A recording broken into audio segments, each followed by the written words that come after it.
dengan anggota saya sendiri Mega Marilla NPM 029, Santi Indah Rohmah NPM 014, Tarik Andi Wandida MPM 164, Ariniati Budita MPM 165, Andaini Sakti R NPM 167, Muhammad Andi Hakim NPM 224. Selanjutnya,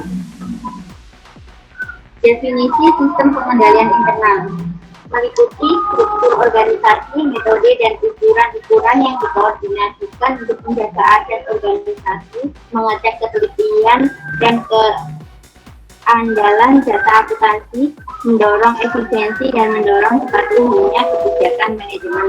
Nah, definisi sistem pengendalian internal ini menekankan tujuan yang hendak dicapai.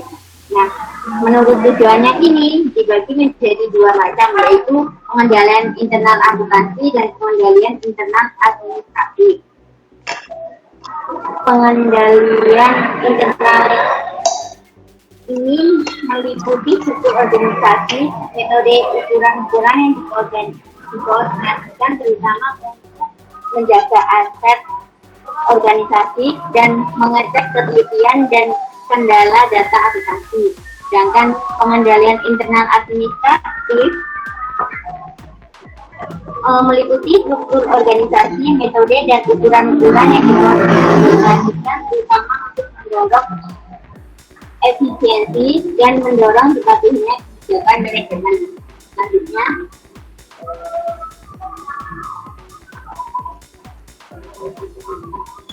unsur sistem pengendalian internal dibagi menjadi 4. Yang pertama, organisasi yang memisahkan tanggung jawab dan wewenang secara tegas. 2.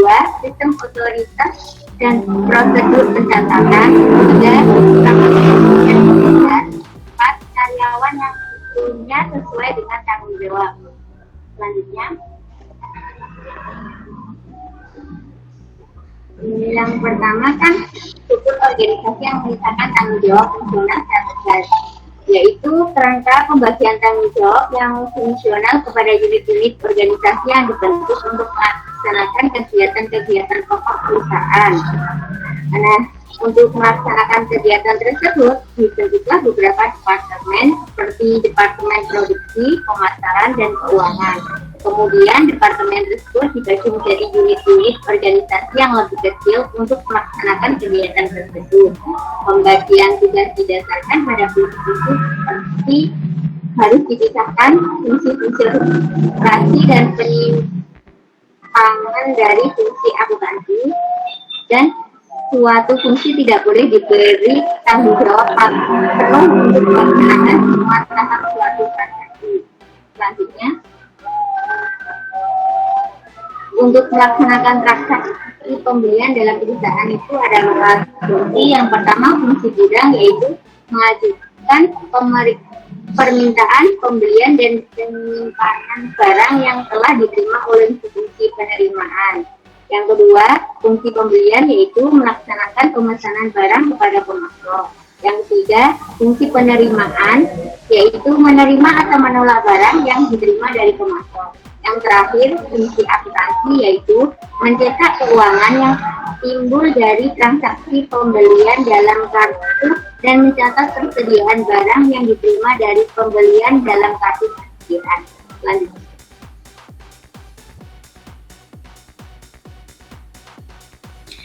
Selanjutnya, ada sistem wewenang dan prosedur pencatatan yang memberikan perlindungan yang cukup terhadap aset, utang, pendapatan, dan beban. Dalam organisasi, setiap transaksi hanya terjadi atas dasar otorisasi dari penjabat yang memiliki wewenang untuk menyetujui terjadinya transaksi tersebut. Oleh karena itu, dalam organisasi harus dibuat sistem yang mengatur pembagian wewenang untuk otorisasi atas terlaksananya setiap transaksi. Contohnya, dalam melaksanakan transaksi pembelian, sistem wewenang diatur sebagai berikut. Yang pertama, ada kepala fungsi gudang, fungsinya untuk mengajukan permintaan pembelian. Yang kedua, ada kepala fungsi pembelian, fungsinya memberikan otorisasi pada surat order pembelian. Yang ketiga ada kepala fungsi penerimaan. Fungsinya memberikan wewenang otorisasi pada laporan penerimaan barang yang diterbitkan oleh fungsi penerimaan. Yang keempat, kepala fungsi akuntansi. Berfungsi berwenang memberikan otorisasi pada bukti kas yang dipakai. Selanjutnya,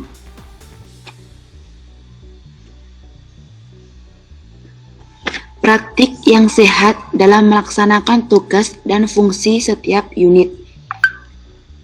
Adapun cara-cara yang umumnya ditempuh oleh perusahaan dalam menciptakan praktik yang sehat, yang pertama ada penggunaan formulir yang bernomor urut tercetak yang pemakaiannya harus dipertanggungjawabkan oleh yang berwenang.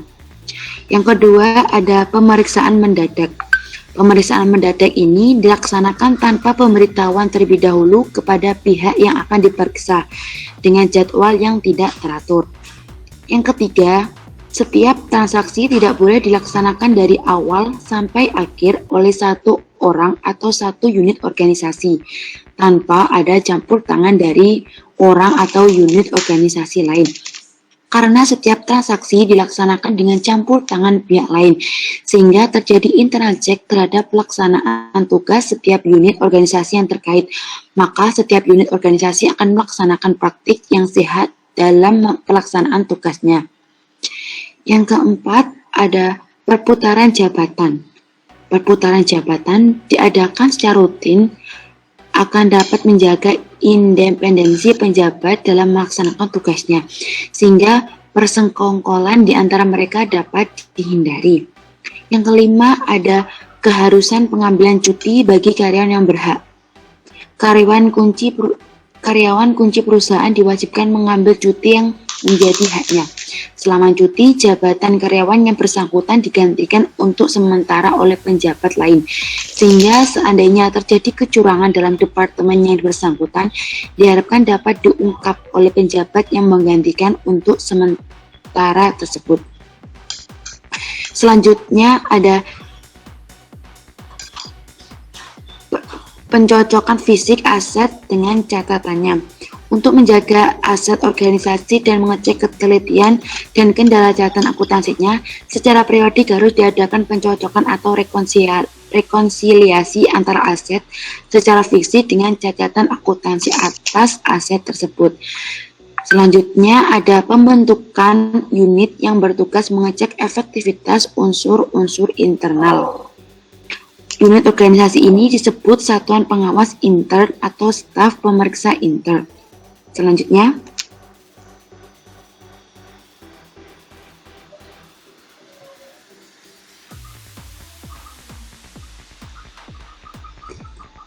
ada karyawan yang mutunya sesuai dengan tanggung jawab. Unsur mutu karyawan merupakan unsur yang paling penting. Jika perusahaan memiliki karyawan yang jujur dan berkompeten, akan dapat melaksanakan pekerjaan secara efisien dan efektif. Meskipun sedikit unsur sistem pengendalian internal yang mendukungnya, namun karyawan yang berkompeten dan dapat dipercaya tidak cukup menjamin tercapainya tujuan sistem pengendalian internal. Manusia memiliki kelemahan yang bersifat manusiawi, seperti mudah bosan, memiliki masalah, dan lain-lain. Untuk mendapatkan karyawan yang berkompeten dan dapat dipercaya, ada beberapa cara untuk mendukungnya. Yang pertama, diadakannya seleksi calon karyawan yang berdasarkan persyaratan yang dituntut oleh pekerjanya. Yang kedua, pengembangan pendidikan karyawan selama menjadi karyawan perusahaan, sesuai dengan tuntunan perkembangan pekerjaan. Selanjutnya,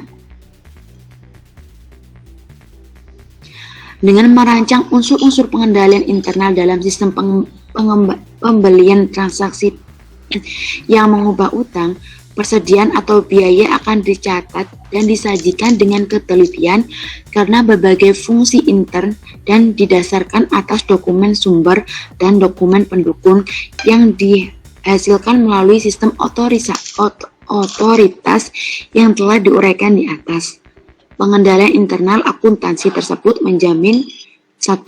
Barang dan jasa yang dibeli adalah yang diperlukan oleh perusahaan, yang dibuktikan dengan adanya surat pinjaman pembelian dan fungsi gudang atau pemakai. Yang kedua, barang yang diterima adalah barang yang dipesan yang dibuktikan dengan adanya surat order pembelian yang diotorisasikan oleh kepala fungsi pembelian. Selanjutnya,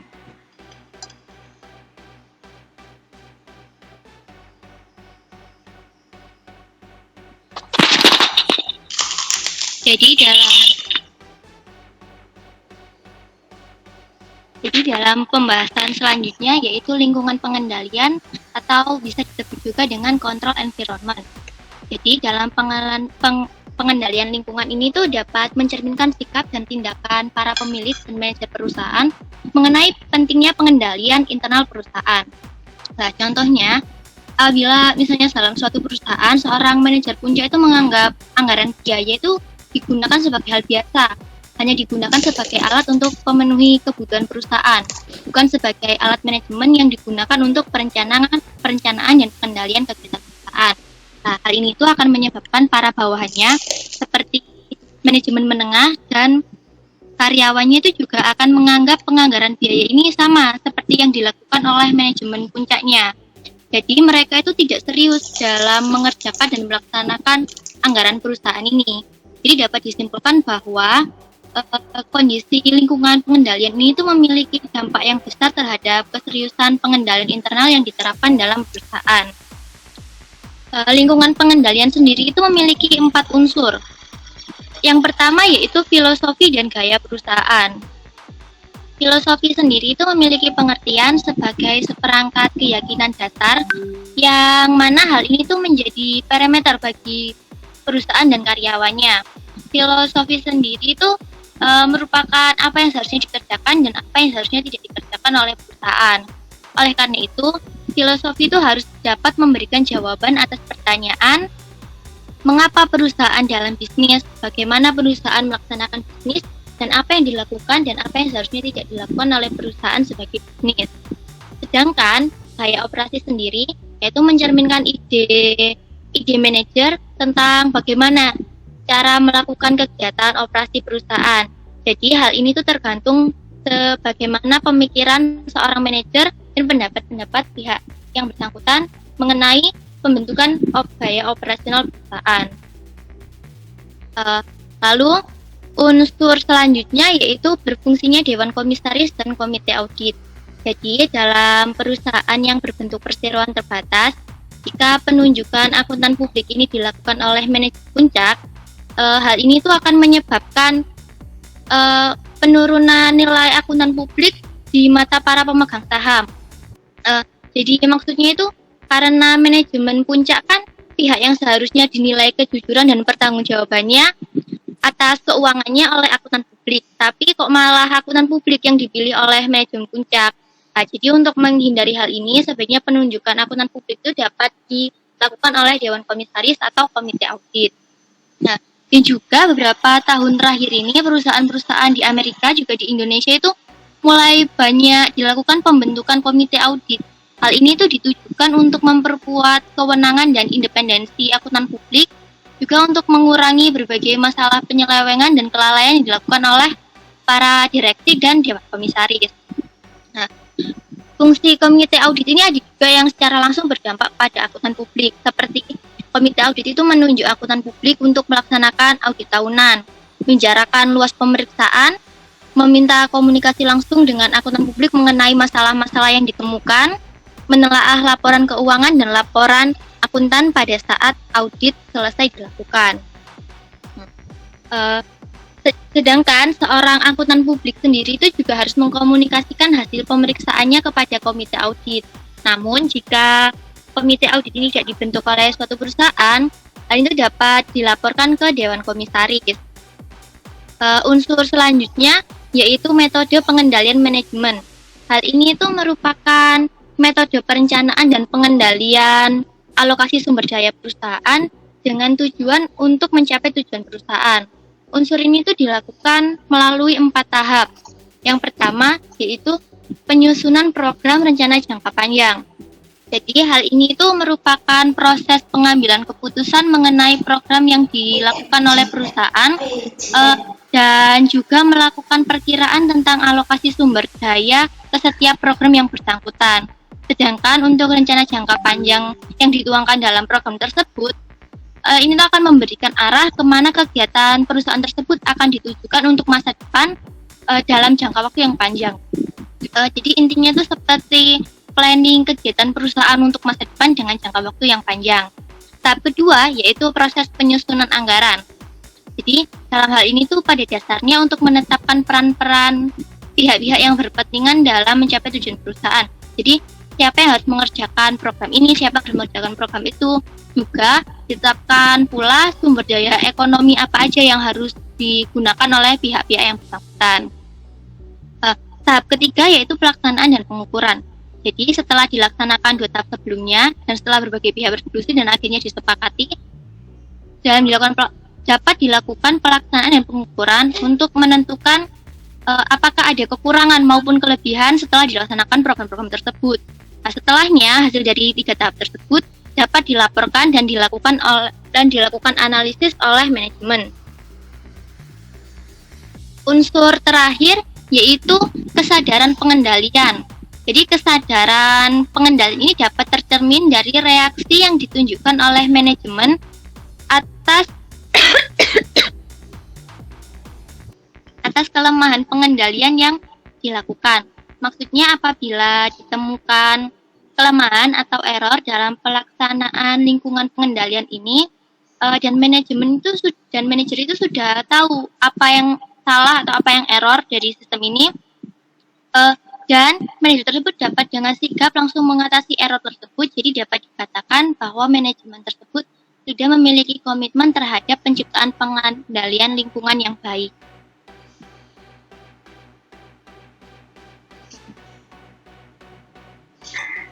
Baik, saya akan menjelaskan tentang siapakah yang bertanggung jawab atas pengendalian internal akuntansi.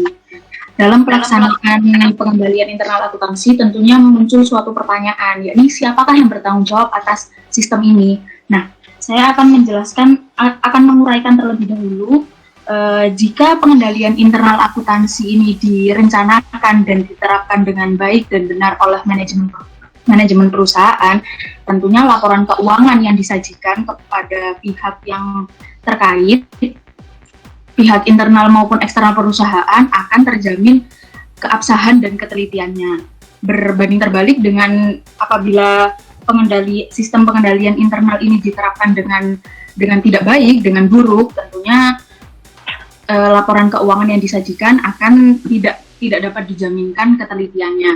Nah, dari uraian tersebut dapat disimpulkan bahwa pemegang tanggung jawab terbesar dari pengendalian internal akuntansi adalah manajemen puncak perusahaan, karena manajemen puncak perusahaan ini adalah yang bertanggung jawab atas semua aset perusahaan dan juga pengelolaan dana dari perusahaan. Next slide. Konsep yang salah mengenai sistem pengendalian internal. Seringkali manajemen puncak yang notabene-nya ini pemangku tanggung jawab terbesar dari sistem pengendalian internal ini memiliki prinsip yang salah dalam sistem ini. Prinsip yang salah yang pertama adalah sistem pengendalian internal merupakan tanggung jawab direktur keuangan saja. Semua perusahaan tentunya seringkali melakukan diskusi-diskusi khusus tentang pelaksanaan sistem pengendalian internal akuntansi ini dengan pihak eksternal seperti konsultan dari luar. Nah, dengan persepsi yang salah ini, manajemen puncak seringkali tidak mengikuti pada diskusi tersebut. Padahal untuk memperbaiki atau untuk menerapkan sistem pengendalian internal akuntansi yang baik ini dibutuhkan dukungan dari semua pihak, termasuk pihak manajemen puncak. Nah, persepsi yang kedua yang salah adalah perancangan dan penerapan sistem pengendalian internal adalah tanggung jawab satuan pengawas internal. Tidak mungkin suatu organisasi, organisasi di sini ini satuan pengawas internal dapat bertanggung jawab sekaligus antara atas pengembangan sistem sekaligus dan bertanggung jawab atas penilaian hasil pengembangan sistem ini. Perlu diketahui juga bahwa satuan pengawas internal ini adalah suatu suborganisasi yang dibentuk berfungsi sebagai detektif, yakni mengawasi atau memeriksa apakah unsur sistem dari sistem pengendalian internal ini sudah bekerja dengan baik dan benar. Nah, bagaimana benarnya pekerjaan perancangan unsur pengendalian sistem pengendalian internal akuntansi ini sebaiknya diserahkan pada Departemen Sistem Pengembangan Informasi yang terpisah tugasnya dari Satuan Pengawas Internal, atau juga bisa diserahkan kepada akuntan publik atau konsultan dari eksternal perusahaan. Next slide. Pendekatan untuk merancang pengendalian internal akuntansi. Secara garis besar, pendekatan untuk merancang pengendalian internal akuntansi ini bertitik pada 2 tujuan khusus, yakni menjaga aset perusahaan dan mengecek ketelitian dan keandalan data akuntansi. Dari 2 tujuan pokok ini dijabarkan lagi menjadi 4 tujuan yang tertulis, yakni yang pertama, penggunaan aset perusahaan hanya melalui sistem otorisasi yang ditetapkan. Yang kedua, pertanggungjawaban aset perusahaan yang dicatat dibandingkan dengan aset yang sesungguhnya. Ketiga, pelaksanaan transaksi melalui sistem organisasi yang telah ditetapkan. Dan tujuan yang terakhir adalah pencatatan transaksi yang terjadi dalam catatan akuntansi. Nah, dengan memperhatikan sebelumnya, dengan memperhatikan 4 rincian tujuan ini, dapat disusun pokok-pokok atau unsur-unsur pokok sistem pengendalian internal. Ada 4 yang telah dijelaskan teman saya pada slide kedua tadi. Sudah, next slide.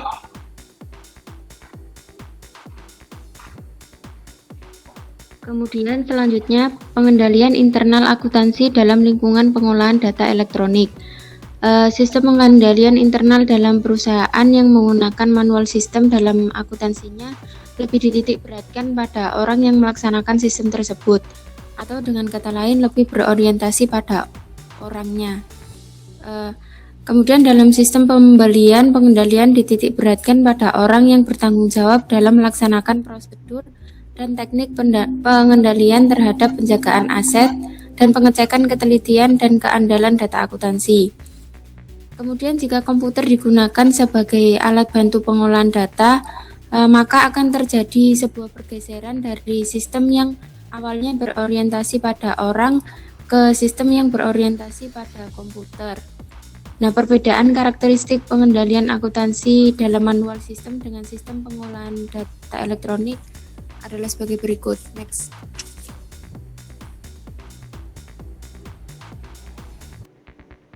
Yang pertama yaitu pengendalian internal akuntansi dalam sistem manual. Dalam sistem ini pembagian tanggung jawab pelaksanaan suatu transaksi ke tangan beberapa orang atau departemen agar terciptanya adanya cek silang atau biasa disebut cross check dan spesialisasi data. Yang kedua, dilakukan pemeriksaan secara visual terhadap transaksi penting dalam dokumen yang diproses melalui sistem. Kemudian yang ketiga, manual sistem menitik beratkan pengendalian di tangan manusia yang dicapai dengan pembagian tanggung jawab pelaksanaan transaksi ke beberapa orang atau bagian. Kemudian pengendalian internal dalam sistem komputer karena ketelitian dan kecepatan pengolahan data dengan komputer lebih sedikit diperlukan dalam pengolahan, terutama yang menyangkut perhitungan dalam pengolahan data akuntansi. Berikutnya, komputer dapat melakukan berbagai pemeriksaan yang semula dilakukan oleh manusia melalui program komputer, sehingga mengurangi pekerjaan editing dokumen secara visual. Dan yang ketiga, sistem komputer menitik beratkan pengendalian melalui program komputer, sehingga pembagian tanggung jawab fungsional dalam pelaksanaan transaksi dapat dikurangi. Next. Ada pengendalian internal akuntansi dalam lingkungan pengolahan data elektronik dibagi menjadi 2, yaitu yang pertama pengendalian umum atau general control, di mana pengendalian umum ini merupakan standar dan panduan yang digunakan oleh karyawan untuk melaksanakan fungsinya. Nah, unsur-unsur pengendalian umum ini meliputi organisasi, prosedur, dan standar untuk perubahan program, pengembangan sistem, dan pengoperasian fasilitas pengolahan data. Yang pertama yaitu organisasi. Dalam manual sistem pengendalian dilaksanakan dengan memisahkan fungsi-fungsi pokok, yakni operasi, penyimpanan, dan akuntansi. Suatu transaksi akan dilaksanakan oleh fungsi operasi jika ada otorisasi dari yang berwenang, dan hasil transaksi akan disimpan oleh fungsi penyimpanan. Kemudian transaksi yang akan terjadi dicatat oleh fungsi akuntansi. Untuk menciptakan sistem pengendalian internal dalam lingkungan pengolahan data elektronik yang fungsi otorisasi dan fungsi akuntansinya dimasukkan dalam program komputer, perlu diadakan pemisahan beberapa fungsi, yaitu fungsi perancangan sistem dan penyusunan program, kemudian fungsi operasi fasilitas pengolahan data, dan kemudian fungsi penyimpanan program dan kepustakaan.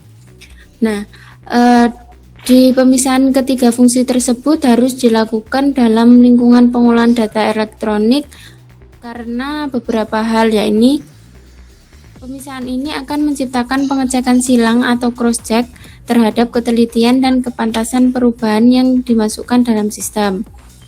Selain itu, pemisahan ini dapat mencegah karyawan operator komputer melakukan perubahan terhadap program tanpa izin dan tanpa pengujian sebelumnya. Kemudian, pemisahan ini dapat mencegah akses terhadap komputer oleh selain karyawan operator komputer dan oleh orang lain yang tahu mengenai sistem. Kemudian yang terakhir, pemisahan ini akan mendorong efisiensi karena setiap fungsi tersebut memerlukan kemampuan, latihan, dan keahlian yang berbeda dalam melaksanakan kegiatannya. Yang kedua yaitu pengendalian terhadap sistem dan program.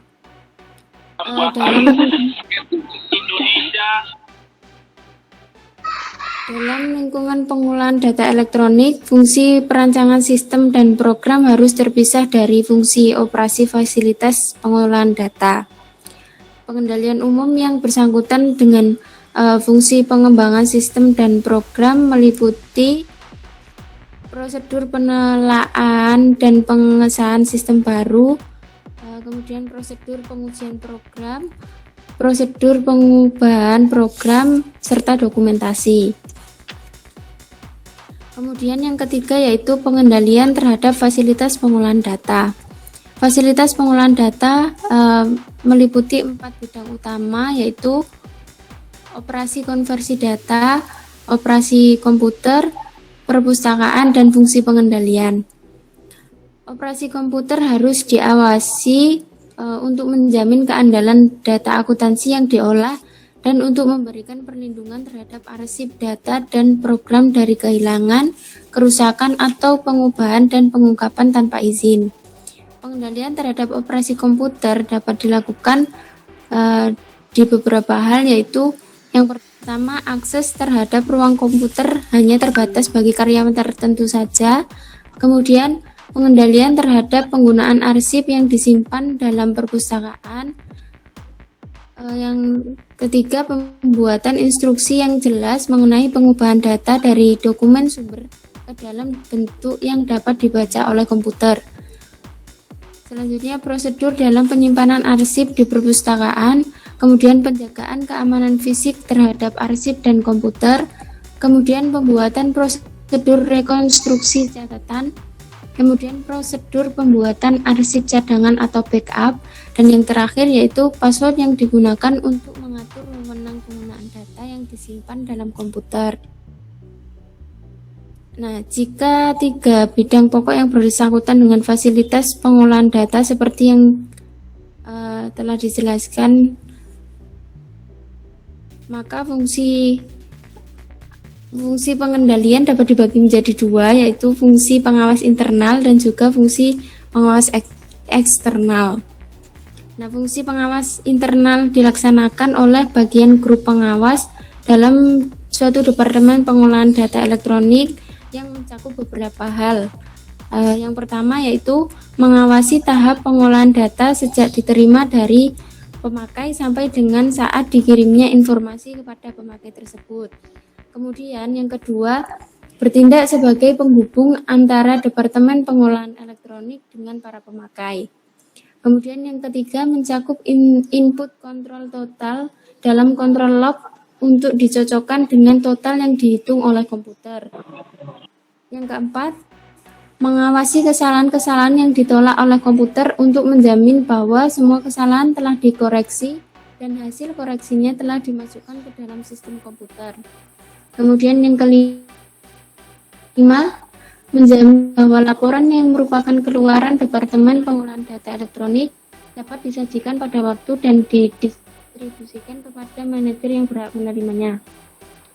Kemudian, untuk pengawas eksternal bagi Departemen Pengolahan Data Elektronik mempunyai 3 tugas, yaitu yang pertama, mengadakan pembandingan keluaran Departemen Pengolahan Data Elektronik dengan yang direncanakan untuk mendeteksi adanya unsur-unsur yang tidak biasa dan mengusulkan tindakan koreksi. Kemudian yang kedua, melakukan pengambilan sampel secara sistematik terhadap keluaran Departemen Pengolahan Data Elektronik untuk menentukan apakah sistem yang digunakan berfungsi sebagaimana yang dirancang.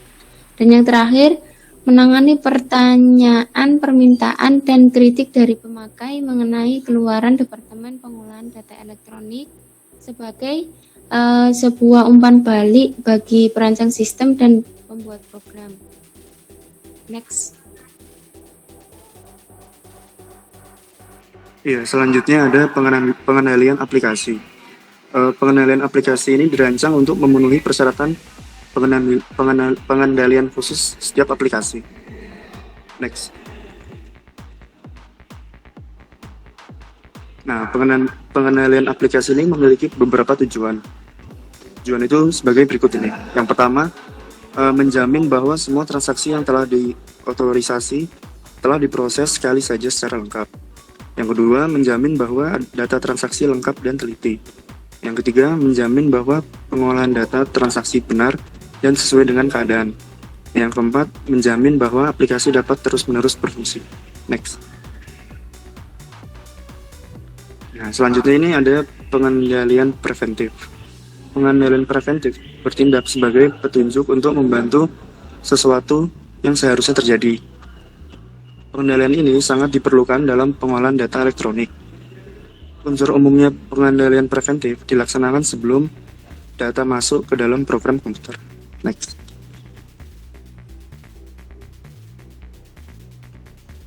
Pengendalian preventif itu meliputi beberapa unsur sebagai berikut. Yang pertama ada otorisasi data sumber. Jadi sebelum data diolah dengan komputer, harus ada teknik yang digunakan untuk mendeteksi apakah data tersebut telah diotorisasi oleh yang berwenang. Yang kedua ada konversi data. Konversi data ini yang dimaksud itu proses pengubahan data dari bentuk yang tidak dapat dibaca oleh mesin menjadi bentuk yang dapat dibaca oleh mesin. Yang ketiga ada penyiapan data. Dalam lingkungan pengolahan data elektronik, dokumen sumber yang konvensional masih banyak digunakan. Yang keempat ada turnaround dokumen. Penggunaan turnaround dokumen dapat menciptakan ketelitian dalam penyiapan masukan yang akan diolah dengan komputer. Yang kelima ada formulir bernomor urut tercetak. Pemakaiannya dipertanggungjawabkan merupakan unsur sistem pengendalian internal. Yang keenam ada validasi masukan. Dilakukan dengan kemampuan komputer dalam memeriksa masukan dengan menggunakan program. Yang ketujuh ada pemutakhiran arsip dengan komputer. Jadi setelah data divalidasi, komputer kemudian digunakan untuk memutakhirkan arsip induk. Dan yang terakhir ada pengendalian terhadap pengolahan data. Pengendalian terhadap pengolahan data ini dilakukan dengan menggunakan pengendalian terprogram. Next.